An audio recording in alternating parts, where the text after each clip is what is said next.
I'd like to begin by thanking the Friends of Education on behalf of the Department of Photography for bringing Roy DeCarava here to the museum for the first public event sponsored by the Friends. And naturally, I'm prejudiced in favor of photography, but I cannot think of another artist whose work could better exemplify the high standards and goals that the Friends of Education have set for their work at the museum. Of course, that work will not be limited to photography at all, so let me also say on behalf of my colleagues throughout the museum how pleased we are by this initiative and how much we look forward to collaborating with the Friends on a wide range of activities. Born in New York, Roy DeCarava was drawn to art at a very young age, and by his mid-20s, he had studied at the Cooper Union, the Harlem Art Center, and under Charles White at the George Washington Carver Art School. He began making photographs in the mid-1940s as a way of sketching ideas for his paintings. By 1947, he had decided to concentrate on photography because he found it a more direct way of expressing his feelings about the world around him. He's been making photographs ever since and gives no sign of stopping anytime soon. This is a remarkable achievement. And in DeCarava's work, it is intimately related, I think, to the particular quality of experience that his work proposes. How often do we say to ourselves that life would be deeper and more satisfying if we could only slow down a little bit? If we could only pause to reflect on pain and trouble as well as beauty and happiness. DeCarava's photographs are the embodiment of this ideal of patient attention to the world. After the lecture, we invite you all to join us upstairs on the second floor outside the photography gallery for a reception. Now, it is a pleasure.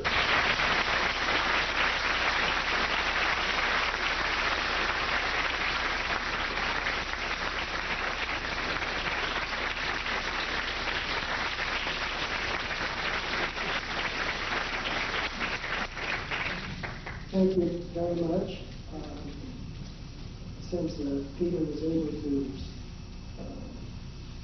give you a very excellent biography, I don't have to do that. I can get right to the point. And I think the point is that we're all here together.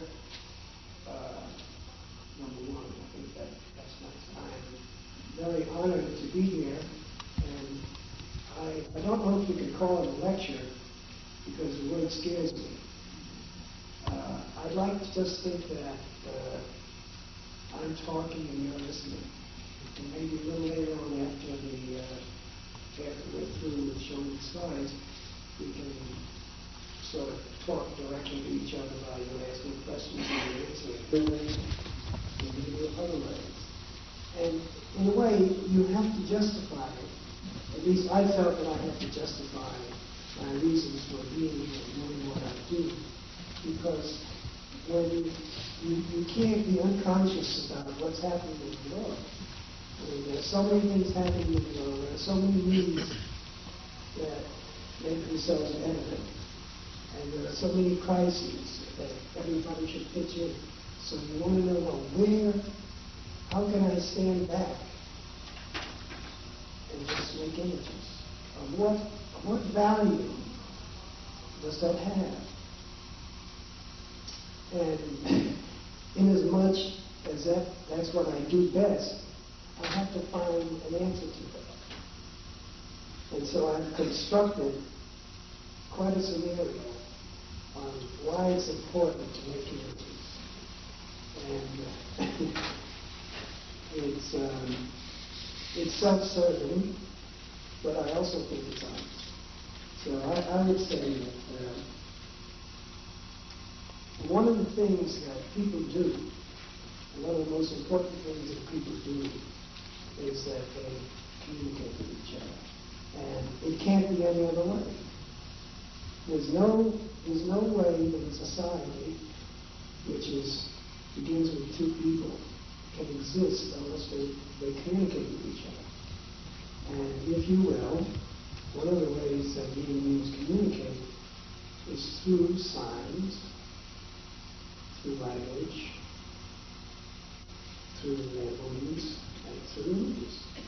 And so I take my cue from that, and I begin to justify my laying back and not putting bales of cement on the bed when the water is flooding the town. So that, to me, what I'm doing, or what any artist does, is of paramount importance, because I think that this communicating, this giving of itself, in a sense, and sharing with other people some of the things that you've learned, some of the things that you understand, and some of the things that you admire, plays a very important role in the development of human character and the development of human beings in general. And that instead of feeling a little embarrassed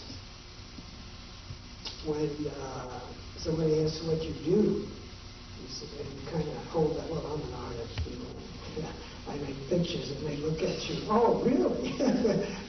And so that I think I've really come to the conclusion that creative people are a very important part of our society, and that we should honor them, and that we should understand that it is not a light thing to give the best of yourself as often as you can. And that I am very fortunate in that I kind of knew that that's what I wanted to do from a very early age. And I'm fortunate to have been able to continue in spite of the crises after crises that afflict all of us. And I've always kind of held my own and said, yeah, this is what I have to do. But you can't do that. You have to go out and pick a flower, you have to get out leaflets, you have to build uniforms sometimes, you have to do all these things that must be done. But I think that life, without this sense of communication, without this search for beauty, and I do mean beauty, life would not be of the subject.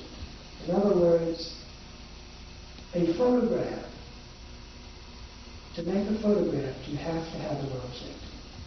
And everyone knows when they see a photograph that that object, or that person, or that thing existed at one time or the other. So this is what I mean when I talk about the reality of the photograph. Not the ability to render an object,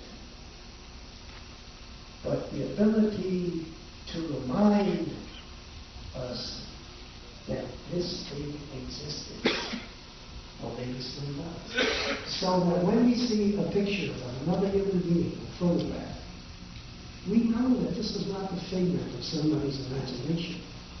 We know that this was a real person who lived and breathed just the way we do. So that right away there is this immediate connection between you and the photograph. And this, I think, is the reality of time. This quality of knowing that you're dealing with a substantive kind of history and object, and not just the ability to render this object.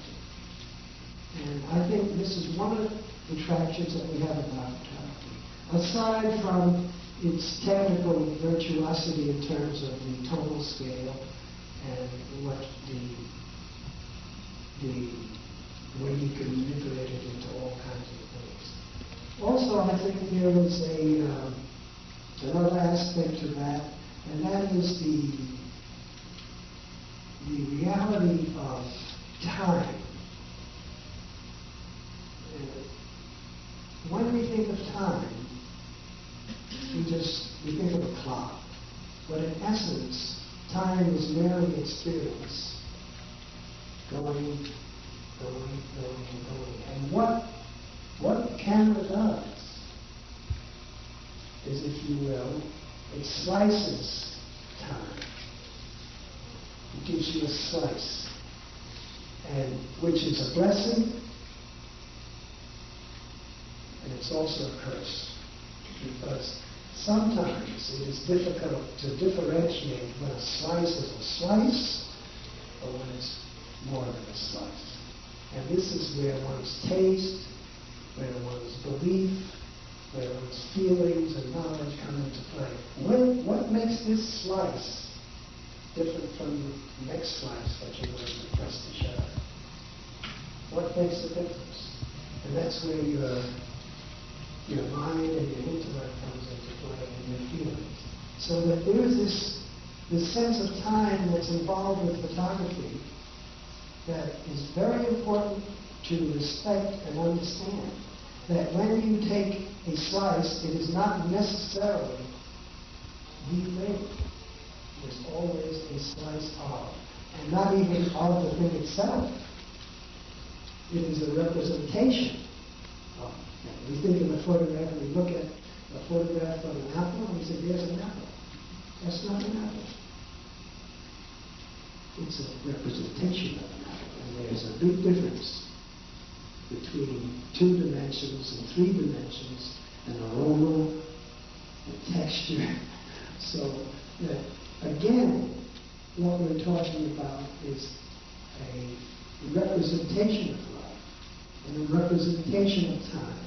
But what we try to do is to make those representations and those slices of time, we try to give them significance by our emphasis in certain aspects or certain moments that we decide is important. And when you come down to it, I think what really is important is how you're feeling about that subject. What's going on in your mind about this? Because there are times when I'm working and everything is beautiful. Everything is beautiful. You turn around, it's beautiful. You turn around, it's beautiful. You turn around, she's beautiful. The cat's beautiful. Everything is beautiful. Why is that? Nothing has changed. This has been going on for years. Suddenly one day things are beautiful. Well, those are the open moments when you are open to experience, when you're open and things are beautiful. And somebody else will come along and say, what are you talking about? Are you crazy? What's beautiful about that? No? But you can't listen to that. You have to listen to yourself. And I must say those days are rare. Of course, what happens is that you do it in increments. You're walking down the street, you're busy, you're thinking, and then suddenly something will jar you, and you see it, and you say, that's beautiful. And then you close down again, and maybe you won't see that suddenly again for another day or another 2 weeks. But the point is that one has to allow oneself to feel and not be afraid of one's feelings. And one has to cherish and love one's feelings, because that's where the creativity comes from. It comes from your feelings, your individual, unique personality. And believe me, you are. We all are. It's no big thing. There are 4 billion people in the world, and there are 4 billion different kinds of fingerprints. And so there are 4 billion different kinds of attitudes. And it's your unique individual self where the creation comes in. It's all been done. We understand that. But it has not been done unless it's been done by you. Unless you do it. Then it's yours, and then it's original. And that's, to me, the meaning of originality. Another issue that I wanted to talk about was the idea of